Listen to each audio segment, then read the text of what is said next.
Hello, everyone. Welcome back to the Mimosa Chronicles. I hope that you all are having an amazing President's Day. Here in the States, today is a holiday, but that does not mean that the checks and balances sector is not looking on and paying attention to what's going on. So, as you all know, the long awaited Housewives of Potomac last night finally had their part one for their reunion. Very happy because we ready for everyone to confront each other because as you all know, this season has been absolutely epic. It has been insane, and it has even been more insane the behind the scenes when we end up finding out about Robin and Juan's situation within their relationship. We find out about Juan's indiscretions within his relationship. At the time, he was actually engaged to Robin. We found out about that. And then there's also, he's on the docket his own self because he's found himself in a little bit of legal issues behind a situation that occurred on his team with one of his players allegedly. So we're going to talk about it all. So the first thing we're going to talk about are the fashions, darling, the fashions. So let's go down the line. Okay, and I'm going to actually put this picture up on my community wall so everybody can be able to take a look at it. You can tell me what you think. So let's talk about Mia. Okay, so I actually liked Mia's dress. What a lot of people did not know is that she had a sheer paneling uh, around within the bodice of the dress. So therefore, what you don't know is that that dress has sleeves. So it gives that illusion. And the sheer mesh in that dress was absolutely perfect for her skin tone. It literally melted into her skin. So you would not have even known that there was a mesh holding up the decolletage area of the dress. Very pretty. I liked her dress. Not really a fan of the the torso area of the dress, but the top was beautifully made. I also liked it looked as if it was some type of velvet at the train. It was nice. It was cute. Mia looked nice. Okay, so let's talk about Robin. Uh she looked okay.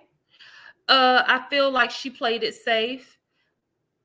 Mia's Mia's hair and makeup was really pretty. Robin just was safe. I feel like her hair, her makeup, everything was very safe. Candy Girl, Miss Candace. I absolutely loved her look, and I loved that she played a little coy with Andy and said that her dress was an homage to the Cookie Monster, and we'll get into that a little bit later. I loved her look. Now, this is going to be surprising to some of you all. I didn't like uh the Grand Dame, Karen Huger. I didn't like her look. I wasn't a fan. It was too much. The one arm, the one shoulder dress, the huge split that's all the way up to her lady parts area. Then it was the super deep V cut, the sweetheart cut in the front. It just was too much. And then I didn't like her hair, that piece of hair that was sticking out the whole night, that bothered me. Giselle, a mess. Just a mess. I did not like it at all. I did not like her look at all. I did not like it at all. I did not like it at all. This was the issue with me with Giselle.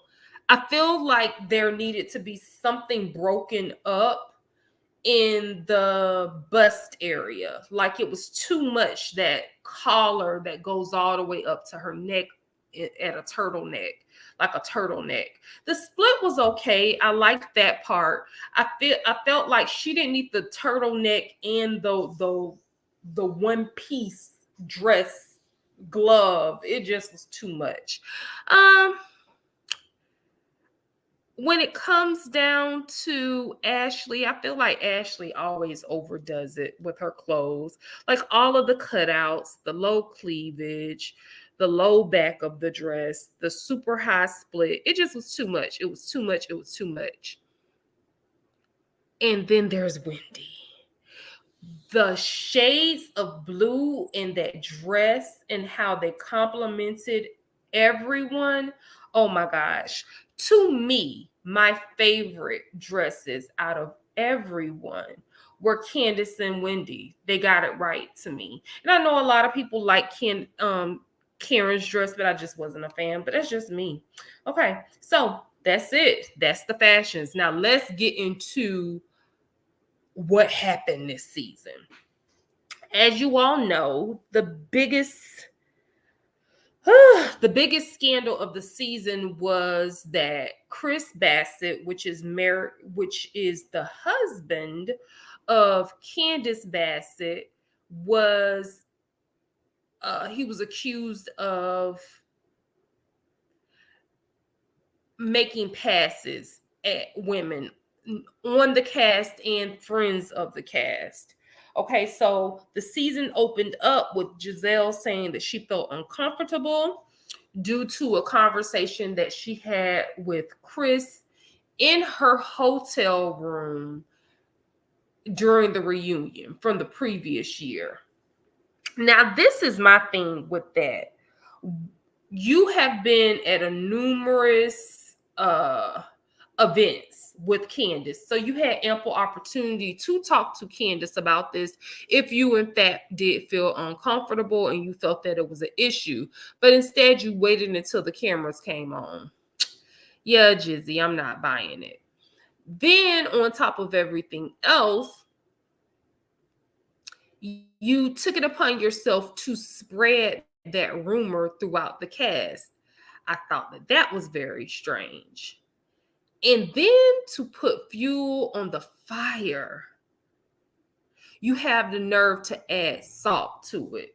So let's talk about it.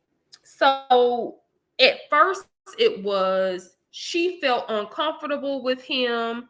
But this was my thing. If you felt uncomfortable and you did not feel right having this conversation with him in your hotel room, even though you've had conversations with him in the past, he's cooked for you, you've been over to each other's house, all this kind of thing, you had the option to say, hey, Chris, leave. Hey, can I be able to talk to you about this another time? Or can you call me? Can you text me? If in fact you did not feel good about it. And I just don't buy it. I felt like, this was an opportunity for her to make a storyline about somebody else in their marriage, like she always does. And I feel like it's very tacky of her. Tacky Jizzy. That's her thing. Okay, so that was one of the big things. And it played out throughout the entire season. I promise you, it seemed like it was always someone or something or something additional to what took place. I remember that there was the conversation that they had at the winery and how Giselle had added more on to the story. Oh, he's a freak, he's a sneaky link. He was trying to see if I was going to be with it. She even made reference that he had touched another woman's behind and grazed another woman's thigh. It just went real crazy. And then in walks Ashley's friend.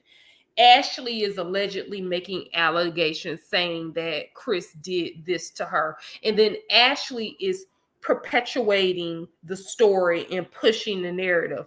And I felt so bad for Candace this season because I'm like, oh my gosh, Chris is one of the good husbands. So why are you ladies doing this? Like, this is so bad. But I'm happy because Candace was able to get redemption, even though these girls that she thought were her friends dogged her out. Every last one of them dogged her out. And I'm a little indifferent when it comes to Karen because I feel like Karen just pretends. I just have to say that. She pretends a lot of times. She pretends to have people's back, but Karen does raggedy stuff too. She's not innocent. She does raggedy stuff. And I'm going to actually tell you guys some behind the scenes things that happened that Candace actually on a live ended up divulging in previous seasons. And I'll talk about that a little later on. But I feel like the only person that really had her back in that whole egregious lie was Wendy. Even Mia had insinuated that he was making eyes at her at Karen's, get together, her party or whatever. And I was just like, this is crazy. This is crazy. Now, I'm going to actually play a segment that I really liked. I'm going to actually play the soundbite of it because I'm hearing that Bravo is not playing with the girls when it comes to these clips. I wanted to play a clip, but I'm just going to play a little soundbite. And basically, if you all know and you've been following Potomac, in previous seasons, Candace has been made fun of profusely because she comes from a very well-to-do Black family. And I've always had that issue in the Black community, whereas white counterparts, Arabic counterparts, Indian, it's fine for them to come from, a well-to-do family, but for us, it's not. Like, for Black people, we're supposed to struggle and not do for our children. Very strange way of thinking, but they literally gave Candace their behind to kiss for years. They taunted this woman for her mom helping her to purchase a home, for her mom purchasing a vacation home or that she lived in, for her mom helping her with this. But if that woman decides that she wants to have her children enjoy the fruits of her labor because she is a very, very highly sought after medical professional, let that woman do that. And I love the fact that Potomac showcased Black excellence in that manner. I was so happy to finally see the equivalent of what a trust fund Black baby would look like. And that's Candace, well-versed, very refined. She can read now. The girl is very witty when it comes to her words. And I loved when Candace became, one of the main characters of the show. She holds her own, and I love it. And if you remember, one of the main people who attacked her all the time was Ashley Darby. So on the reunion, we basically find out, why Ashley is doing all of this attacking of Candace and picking on Candace and telling Candace she's not successful and this, that, and the other. We find out that Miss Darby, while she getting dug out in every crack and crevice that she has, didn't secure the bag at all, not for herself or her children. Mm-hmm. Instead, she secured a $13,000 mortgage. A $13,000. Yes, you heard what I said. She secured a $13,000 mortgage. She did not secure alimony. She did not secure spousal support. At the very least, she may and when I say may, I mean may get child support.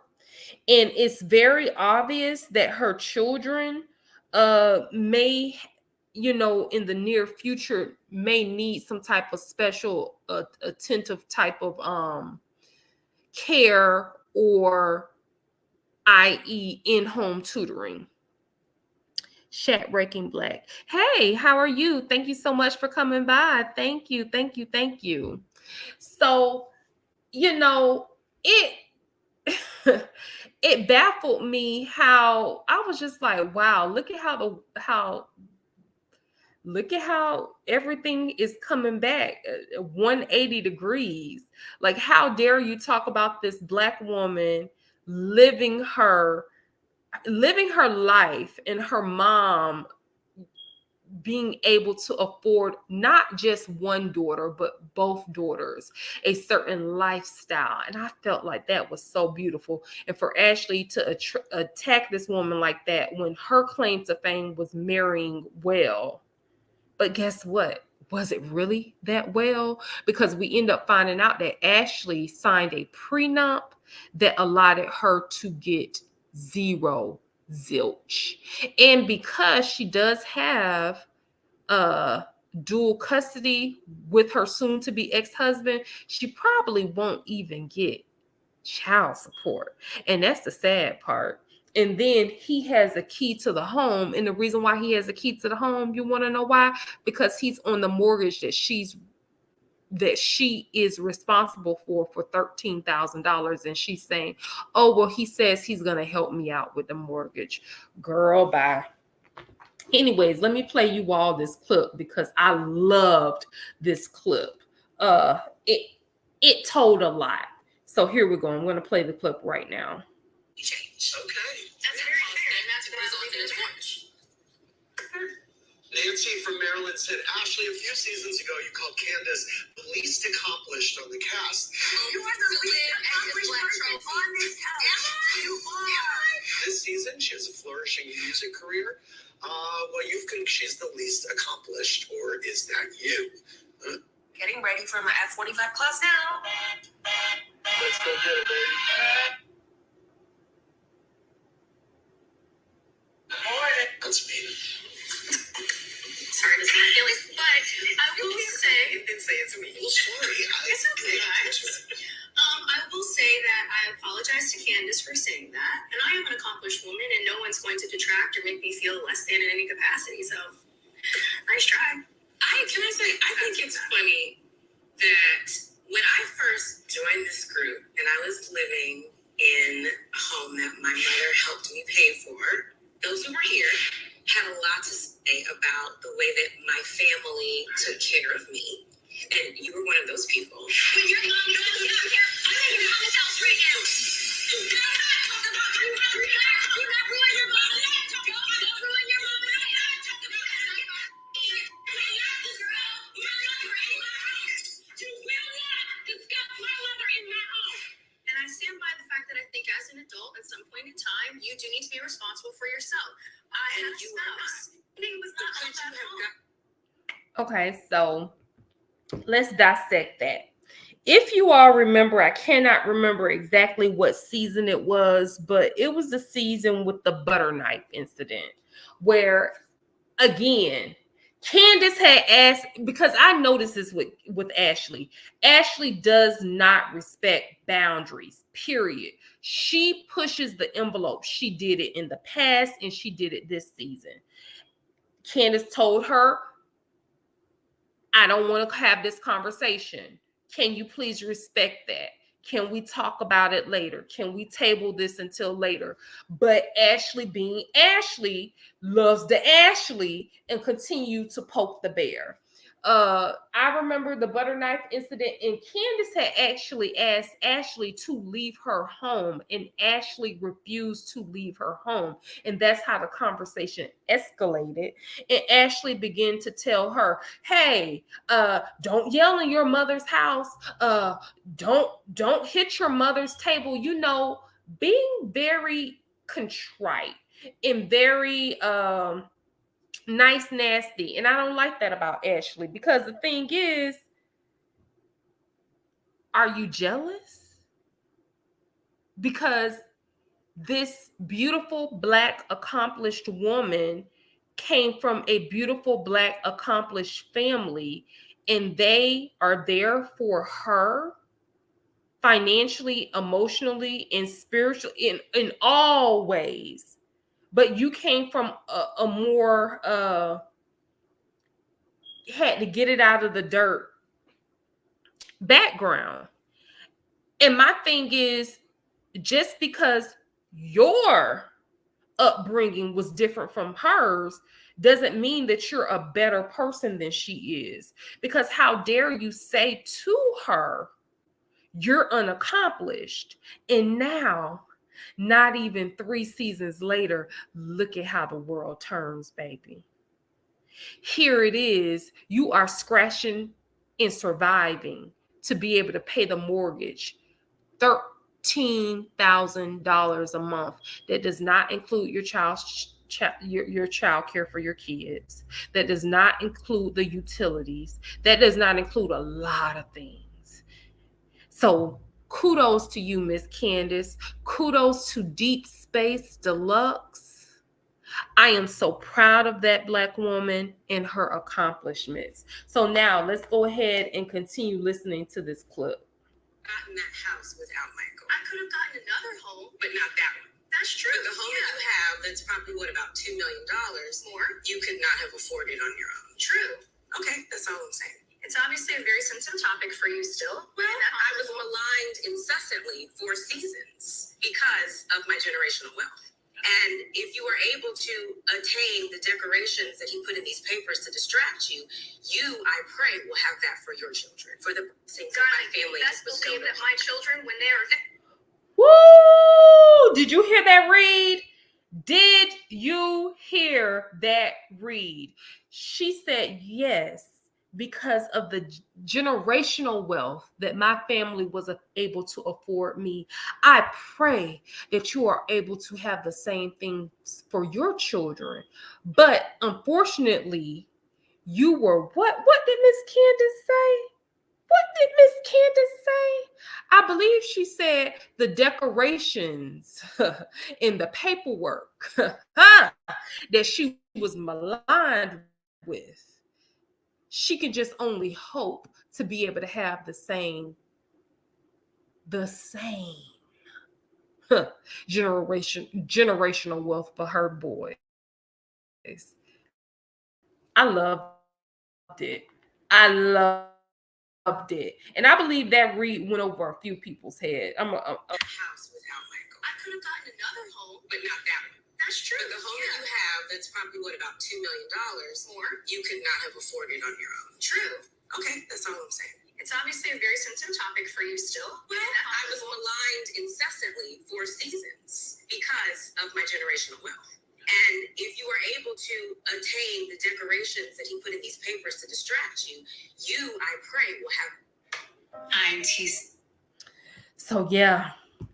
And as you all know, that the decorations definitely distracted her, because she's getting nothing at the end of this divorce that Michael is, or she, because I believe at this point it's her that's trying to drag out the divorce, because she's trying to get her attorneys to see if she is eligible to get anything.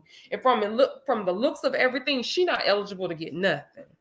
Absolutely nothing. So kudos to you, Ashley, for being so involved in everybody else's business to the point where you didn't secure your own. So oh well, ma'am. Oh well. Okay.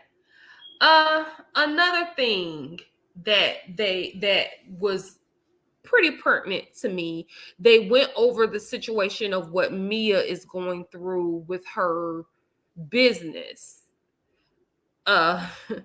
It's so crazy. Somebody constantly screaming, "Oh, I'm a CEO, I'm a CEO, I'm a boss, I'm a boss." Sounds very familiar. Very, very familiar to somebody in the beef sector, Mr. ZT. "Oh, I'm a boss, I'm a boss, I'm a boss, I'm a boss." Well, you bossing all around, Miss Mia, and you living off of your savings account because you in your family business and the family practice cannot get along. Now, to Mia's defense, I will say this. When she was giving the explanation of the managing partners and the board members, she was absolutely right. I own a business. I actually, in one of my businesses, I had a partner. We had a board for that particular business. And when things went awry, it was a mess. It was a mess and it cost a lot of money. And I don't even want to even get into the logistics of everything, but she's right. A lot of times you will have managing partners. It depends on what type of business it is, and especially when you're dealing with government contracts, or you're dealing with we'll just use that example, government contracts, and when you're dealing with a certain amount of money that's coming in, you want to have you basically want to make sure that your behind is covered. So when you do things like that, and especially when you're dealing with 501c3 and all this legal stuff, I'm just trying to talk pretty short change about it, because it can go on for hours if I really got into everything. But at the end of the day, you do have managing partners, and then separate from that, you do have a board. And with the managing partners, they are the people who run the day-to-day operations of the business. When things go awry, or even when you just have your board meetings, there are votes that are done so that the daily operations, so everybody can be on the same accord.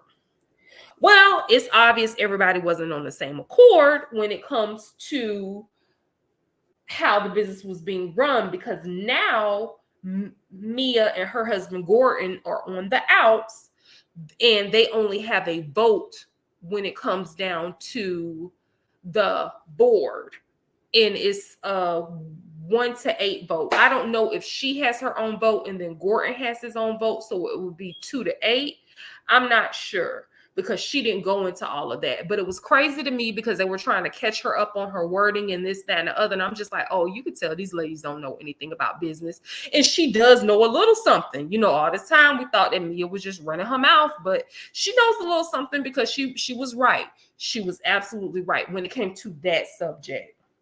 However, it's obvious that something is going on with her family. And like Giselle said, she was trying to get in front of it so that, she could go ahead and put her own story out there so that people would not,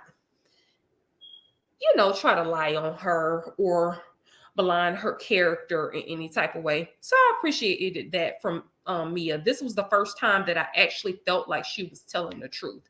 And that's crazy because she's been on this show for several seasons at this point. But this was the first time that I felt like she was actually telling the truth. And I actually appreciated that about her. So I was here for it. Okay. So now let's talk about, I'm just talking about the most pertinent issues with this particular episode. So we went over Candace, we went over Mia. They talked about Robin. I don't want to talk about Robin right now. We'll talk about Robin perhaps on part 2 when they do the second part, because there's some stuff I know about the Robin situation. We'll talk about that when they really do a deep dive into her. Let's talk about Giselle. We later find out that Giselle not only told a lie,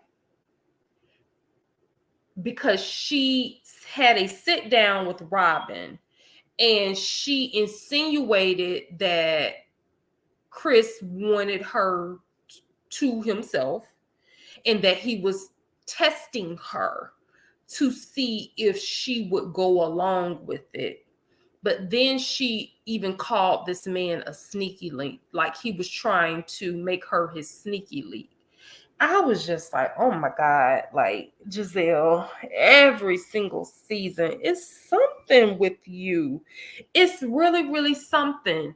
And I'm just like, is it misery? Like, what is it? Is it misery? Why do you continue to do and say stuff like this? And then, because listen, I don't care what anyone says, production is the seventh housewife this season.